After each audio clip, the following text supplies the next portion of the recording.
patuloy na naglilingkod sa inyo sa pamamagitan ng magaganda at piling-piling programa mula Lunes hanggang Linggo. Aalawin kayo ng aming kilalang mga komentarista at public service program. Ito lamang simpilan ng DWTL.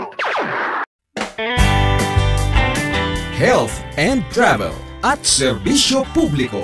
Serbisyo Publiko with Dr. Hilda C. Ong. Ang programang tunay na serbisyo publiko na nakaka-touch ng puso.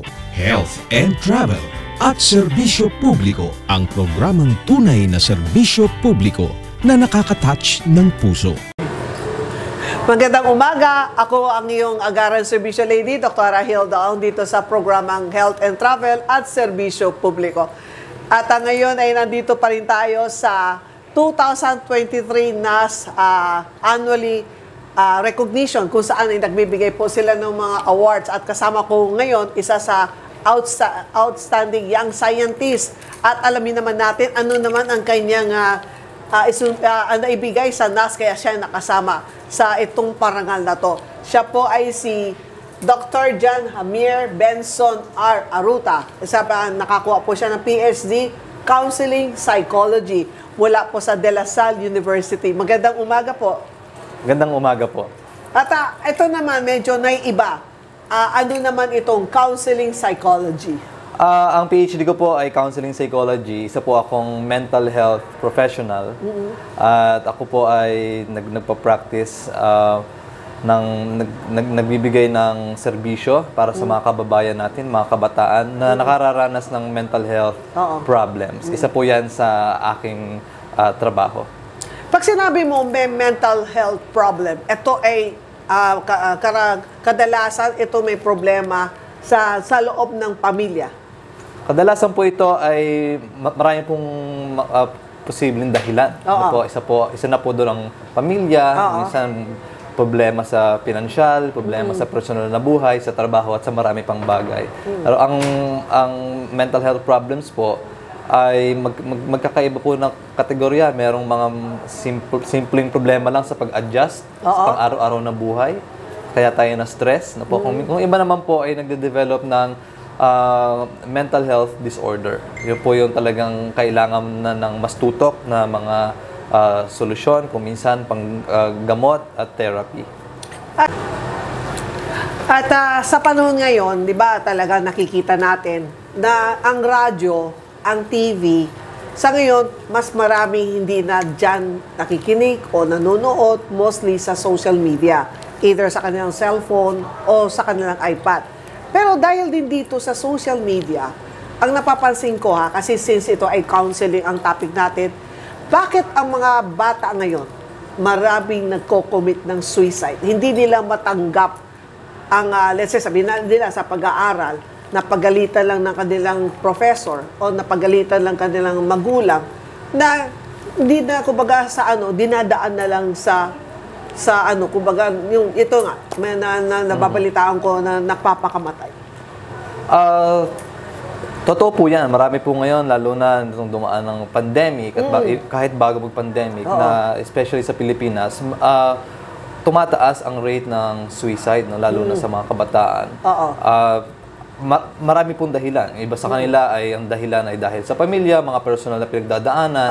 At nung nabanggit niyo po yung social media, meron po mga pag-aaral na ang exposure sa social media ay related sa poor mental health. Na ang mga tao na mas gumagamit ng social media, mas madalas, ay mas nakararanas ng mga emosyonal na problema. At isa po sa mga dahilan, paliwanag ng mga siyentipiko ay dahil kapag tayo may social media, ang tendency natin na ikumpara ang buhay natin sa highlight reels ng buhay ng ibang tao. Kaya ang tendency natin ay makaranas ng mga negatibong emosyon, na kung minsan dahil paulit-ulit over the years ito ang naging habit, ay nagresulta sa mental health problems. Ang baba ng tingin natin sa sarili natin at ang perception natin sa buhay natin ay hindi kasing ganda ng buhay ng ibang tao. Pero ang hindi natin na-realize, ang social media ay compilation ng highlight reels ng buhay ng ibang tao. At hindi ito ang pinaka objective na reflection ng kanilang totoong buhay. Dahil ang lahat, kung ang pinopost lang naman natin sa social media ay yung mga magagandang bagay. Hindi naman yung mga totoong pang-araw-araw na nangyayari sa buhay natin. At ang isa pa, meron din mga kabataan ngayon, kapag sila ay nag-post, either sa Instagram, Facebook, o TikTok, at kakaunti lang ang nag-likes, sumasama na talaga ang loob nila. Parang hindi nila matanggap. So, paano ganito ang approach ninyo? Paano natin sila na huwag masyado nila siniseryoso? Ang presence ng social media ang talagang nagbigay ng pagkakataon sa mga tao na makaranas ng visible at maraming social approval. Para sa isang normal na tao ay mangangailangan ng approval ng ibang tao. No? Pero dahil ang social media, ginawa itong very prevalent. At ngayon, parang sobra-sobra ang pangangailangan ng mga tao sa social approval na kapag hindi na ang kanilang perception ng approval ng ibang tao ay base sa gaano karami ang nag-like o nag-react sa iyong post. Na kapag mas kaunti ang nag-like sa post mo, ini-interpret nila ito bilang disapproval or lack of attention or kung minsan ay kulang sa attention. Maybe pagmamahal galing sa ibang tao. Pero alam natin na ito hindi totoo dahil ang pag-like at pag-react naman ng mga tao sa social media ay hindi palaging refleksyon kung gaano ka kahalaga bilang isang tao. Pero sa nakikita mo ba, dahil sa ganitong klaseng panahon natin ngayon, talagang nakaka-affect na kanilang mental health?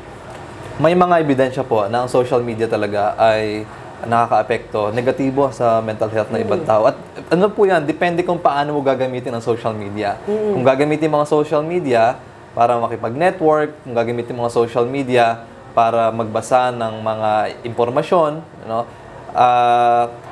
ito ay pwede makatulong. Pero kung gagamitin mo ang social media para ikumpara ang sarili mo sa ibang tao, how bad your life is in general compared to how great other people's life are, pwede itong maka-apekto sa mental health. Kaya kung minsan po sa counseling po, sa mga psychotherapy, ang isa po sa mga advice ay tumigil sa paggamit ng social media. Kailangan magpahinga. Kailangan talaga nila magpahinga. At po ito, nakakatulong po sa pag-recover. At ang isa naman nakakausap ko, let's say ito sa mga HR, human resource, diba? Sabi nila, ang mga millennials ngayon, pag sila nag-apply ng trabaho, hindi katulad sa panahon namin, siyempre gusto mo ma-achieve mo mga 10 years, 20 years, 30 years, yun, di ba? Para makatanggap ka ng service awards.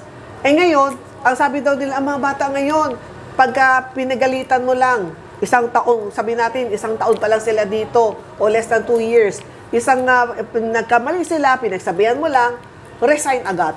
So, hindi na nila iniintindi yung matagalan na makakakuha sila ng mas matagal ka sa isang trabaho, mas malaki ang makukuha mo. So, ganitong klase sa ngayon, ganito na ang talaga nangyayari sa panahon ngayon. So, ano ang bilang sa counseling, napapansin mo ba yun na malaki ang pagbabago sa panahon ngayon sa compare sa panahon ng ating mga magulang? Admittedly, ito po ay hindi pasok sa aking expertise, no? Pero mapapansin po natin na meron tayong mga ganyang observation. Pero mas maganda kung makakita tayo ng datos kung talagang merong pagkakaiba ba talaga. Pero so far, what we know about the younger generation is that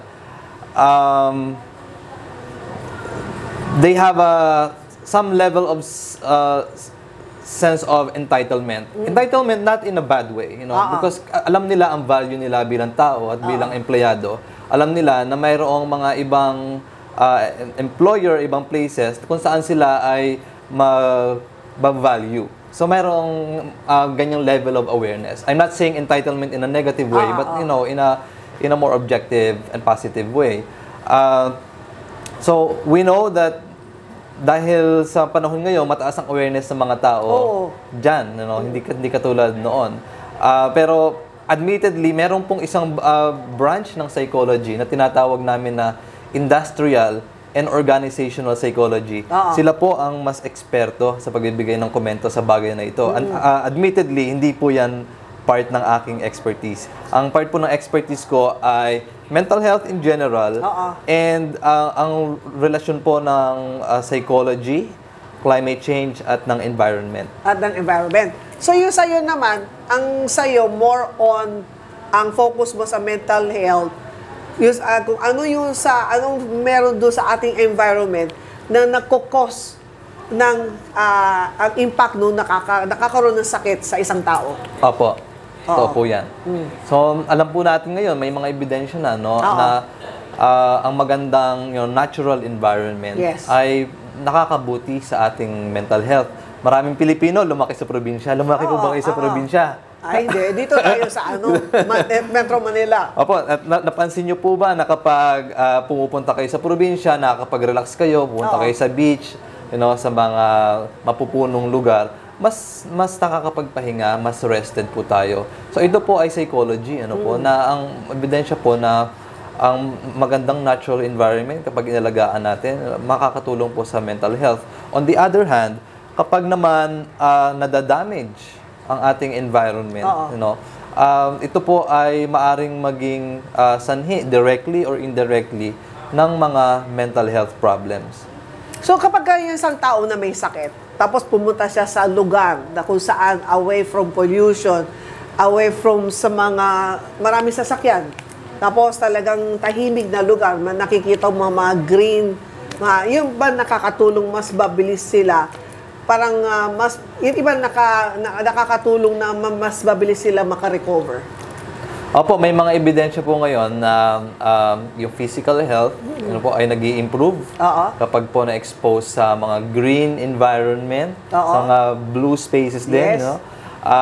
At lalong-lalo na po sa mental health, may mga ebidensya po ngayon na kapag na-expose ka sa green spaces at sa mga blue spaces, bumababa po ang simptomas ng depression, ng anxiety, ng stress, at tumataas po ang levels ng well-being at happiness ng mga tao, including po yung mga pasyente po sa mga counseling and psychotherapy clinics. Pero bakit kasi talaga sa nakikita natin, kaya di ba yung mga nasa probinsya, mas mahahaba ang buhay nila. Natural ang kinakain nila, mostly kung ano nasa bakuran nila o kaya yung nakukuha nila, na talagang mas wala mga chemicals na ginagamit. Ngayon, dito sa syudad naman, na halos mga tao nandito, and then talaga hindi natin maiwasan na, kung sabihin na, balik na kayo ulit sa probinsya, mas maganda ang para sa ating marami pa rin ayaw bumalik sa probinsya. Dahil unang-una, dito daw sila mas nakakaroon ng income. Pero sa tingin mo ba sa darating na panahon, total ang ginagawa ng ating pamahalaan ay halos lahat ng probinsya. Kung ano meron sa syudad, meron din sa probinsya. Opo. Pero ang kagandahan sa probinsya, na mas less pollution. Tapos mas marami pa rin sila makakain, na mga fresh. Pero hindi kaya pag once na dumami din ang tao sa mga malalayong lugar, maano rin ba? Masusobrahan din ng maalagaan ba? Posible po, siyempre, ang gusto po natin, ang development, economic development, ay hindi concentrated sa Metro Manila. Kailangan ma-decentralize sa mga probinsya ay nagde-develop din. Po. Pero kailangan nating i-define ano ba talaga ang development. Diba? Kasi pwede naman tayo mag-develop bilang isang society nang hindi natin nadadamage ang environment. Kailangan nating bigyan ng atensyon na kapag magpaplano, magde-develop tayo ng isang lungsod, halimbawa, kailangan nating isipin kung paano natin mami-minimize ang damage sa kalikasan. Dahil alam natin, ang kalikasan, yan ang nagbibigay sa atin ng mga pangangailangan natin. Beneficial yan pagdating sa ating physical health at mental health. At ang isa sa nakikita ko, ang Batanes. Ang LGU ng Batanes, hindi nila wini-welcome ang yung mga magtayo ng mga malls, department store. Gusto nila kung ano lang ang nandyan, nakikita mo, maintain lang hanggang ganun lang. So talagang ayaw na nila maging isang progress na from municipality to city, ayaw mangyari ng Batanes. Para sa iyo, tama bang naging desisyon ng doon sa mga LGU ng Batanes? Talaga strong sila sa kanilang desisyon na walang pwede pumasok, walang sinihan, walang malls, wala lahat yan. Hindi ko po masasabi kung tama o mali, ano? Pero bilang isang environmental psychologist, ang masasabi ko po ay definitely beneficial yon pagdating sa well-being nila. Dahil alam natin na kapag nag-urbanize ang isang lugar, dadami yung magiging crowded, noise pollution is there, air pollution, water pollution, at marami pang ibang klase ng pollution. At sa aking pong mga pag-aaral, noise pollution pa lang, air pollution, lahat ng mga ito, ay nagbibigay ng banta sa mental health ng mga tao. Kapag mas mataas ang pollution sa isang lugar, mas mataas din ang stress ng mga tao, mas mataas din ang conflict and violence, at mas mataas ang damage sa mental well-being ng mga tao. At sa akin naman, doon sasabi ko, at least meron pa tayong nakikitang mga ganun pala, ganun kagandang nature, di ba? Kasi halos yung iba na pupuntahan mo, nako-convert na into hotels na eh. And then, tapos yung iba naman, sasabi ko, pero kung pagpunta mo una, lalo na sa mga bata pa ngayon, lalo na mga millennials, unang araw, enjoy sila sa picture-picture. Pero siguro pagka ika-third day, ayaw na, kasi lahat wala daw. Sabi ko, kaya nga tayo pumunta dito kasi gusto natin i-appreciate ang ating nature. Tapos pagdating sa nature lover ka, habol mo yung picture na makuha yung mga bundok, yung mga malalaking bato, yung dagat na malinis. Yun ang habol natin, di ba? Pero ito talaga makakatulong, lalo na kapag isang tao masyadong depressed. Pag pumunta sila sa ganitong lugar, makakatulong ba sa kanilang mental health? Opo, tama po yung sinabi ninyo, no? Hindi maganda na pupunta ka nga sa probinsya para magpahinga, para mag-relax. Pero bit mo naman yung lahat ng gadgets mo. Online ka pa din. Dahil may mga pag-aaral po na hindi effective ang intervention kapag po attached ka pa rin sa gadgets at connected ka pa rin. So halimbawa po, pwede ko bang ipaliwanag isang pag-aaral? No? May isa pong pag-aaral na hinati po nila yung dalawang grupo ng mga tao. At itong dalawang grupo ng mga tao po na ito, ang task nila ay maglakad sa forest for 30 minutes. No, pero merong magkaibang instruction sa dalawang grupo na ito. Yung isang grupo ay ang instruction sa kanila, hindi kayo pwedeng mag-cellphone. Kailangan 100% focus ka lang. Pakinggan mo yung tunog ng mga ibon, ng hangin, ng mga dahon. Nakapaa ka, pakiramdaman mo kung gaano ka connected sa nature.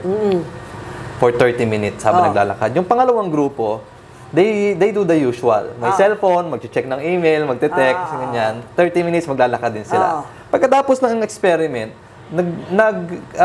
sinukat po nila yung brain scan. Nag-brain scan sila sa dalawang grupo. Nakita po nila sa brain scan ng merong mga cellphone na ang daming activities sa brain ng mga yon. Ibig sabihin, kahit naglakad sila sa forest, akala nila mababawasan ang stress nila. Pero apparently, dahil ang daming activities sa brain nila, based sa brain scan, stress pa rin sila, hindi rested yung brain nila.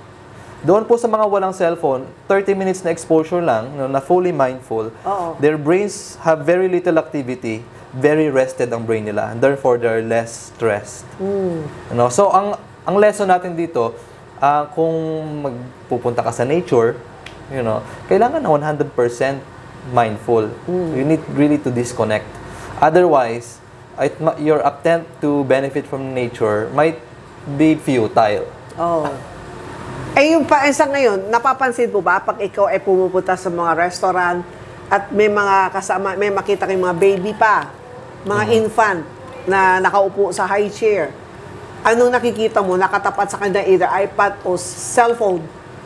Ito, sa nakikita mo ba, maganda ba ito sa mental health sa nang ganun mga infant? Hindi po. Dahil ang brain po ng mga baby ay very, very flexible pa yan. Po. Kaya kapag mas maaga natin silang in-expose sa gadget, lalo na sa overexposure sa gadget, ano po, you are making these brain connections stronger. In short, in simple words, maa-addict yung bata sa gadget exposure very early in their life.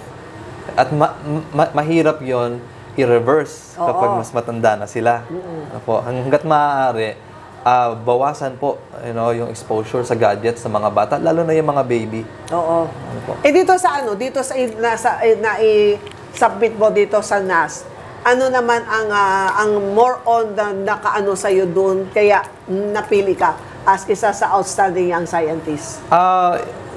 Nabigyan buo ako ng award dahil sa aking pioneering work sa application ng psychology for environmental sustainability, or tawag po natin environmental psychology. Ito po ay pioneering work. Isa po sa mga pinakaunang mga set ng pag-aaral ng environmental psychology sa Pilipinas. In particular po, ang aking pong research ay pinaka-aktibo sa pag-aaral ng epekto ng climate change sa mental health ng mga tao. Pero ngayon sa climate change natin ngayon, and then plus ngayong taon, may experience natin na itong El Nino phenomenon. Sa tingin mo ba, ngayon nakikita, feel natin init ng panahon. So, ano ang nakikita mo na ang magiging sa mental health? Totoo po yan, no? Maraming tayong mga kababayan nagsasabi, bakit tag-ulan na, bakit ang init pa rin? Mas mainit. Alam po natin na ang mas mainit na panahon, mas mainit ang ulo ng mga tao. Pag mas mainit ang ulo ng mga tao, mas madaming conflict, mas maraming violence. At ang violence ay correlated dyan sa trauma. Pero isa po sa mga konsepto sa climate change and mental health, yung tinatawag natin na climate anxiety. Na ang climate anxiety po ay kapag nag-aalala ka sa kinabukasan, sa future dahil sa climate change. Alam mo, ang climate change, ang mundo ay umiinit ng umiinit.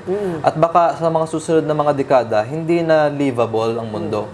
So, ang climate anxiety po ay itong labis na pag-aalala sa future kinabukasan mo dahil sa climate change. At marami pong mga pag-aaral sa buong mundo na dumadami ng pag-aaral na maraming tao na ang nakakaranas ng climate anxiety. At isa po sa mga pag-aaral, isang global study na involving several countries na nagpakita na ang mga kabataang Pilipino po ang pinakamataas ang climate anxiety. Hindi po nakakagulat dahil ang Pilipinas po sa mga nakaraang mga pag-aaral, tayo po ang isa sa mga pinakamataas sa climate hazard. Dahil bawat taon, nakakaranas tayo ng napakaraming bagyo. At least 20. Sa 20 na bagyo na yon, at least 5 ang super typhoon. Maraming namamatay, maraming nawawalan ng kabuhayan, bahay. Kung makasurvive ka man sa bagyo, may trauma ka. Pero ngayon sa El Nino naman, ano ang sa tingin mo ang maasahan natin at ano ang magiging epekto naman kung walang tubig? Opo, kung sa El Nino, ang unang maapektuhan dyan, yung mga ordinaryong mamamayan, lalo na yung mga magsasaka. So, dahil kapag tagtuyot, walang ani. Pag walang ani, walang pera, walang pagkain, paano mabibigyan ng tugon ang mga pangunahing pangangailangan? Kung magulang ka, talagang magkakaroon ka ng emosyonal na problema dahil mag-aalala ka. Sa mga ordinaryong tao, alam natin na kapag walang tubig, diyan na mag-uumpisa ang conflict. At sana hindi mangyari. Sana hindi mangyari. Pero dahil dito sa water crisis na ito, kailangan nating i-revisit paano maapektuhan ang buong sambayan ng Pilipino. But also, dahil sa akong psychologist, ang sasabihin ko, bigyan natin ng atensyon paano maapektuhan ng mental health. Baka ang ibang mga tao ay nawawala na ng pag-asa sa kabila ng water crisis, nag-aalala ng sobra, o baka naman dahil sa crisis na ito, tumaas ang violence. Ano po? Yun ang iniiwasan natin. At siyempre naman, patuloy naman ang ating pamalaan na before pa, nung sinabi na makakaroon ng El Nino, na paano yung paghahanda. Para, kasi sa ngayon, starting tomorrow, July, I think yesterday or tomorrow na, makakaroon ng 9-hour water interruption from night to morning. So, tapos yung ating mga big offices na pinapasarado ang central valve para sigurado walang leakage. So may ganung klaseng tulong-tulong how to conserve water.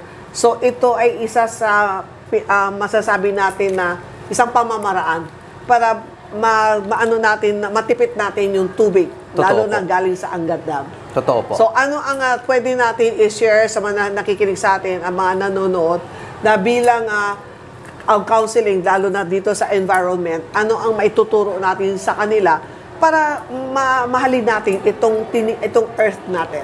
Opo, isa po sa pinaka-importante banggitin dito sa environmental problems ay ang issue ng intergenerational justice. Na responsibilidad nating lahat na protektahan ang planeta dahil may responsibilidad tayo sa mga future generations. Kapag hindi tayo umaksyon ngayon laban sa climate change, sa mga environmental problems, para na nating pinabayaan ang mga susunod na henerasyon. Imagine natin, sa susunod na 100 years, magbabasa ng history books ang mga susunod na mga henerasyon. Tapos titingnan nila tayo.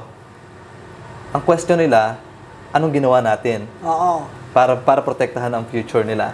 Ito na yung mga apo na natin, mga pinaka-apo sa tuhod na natin.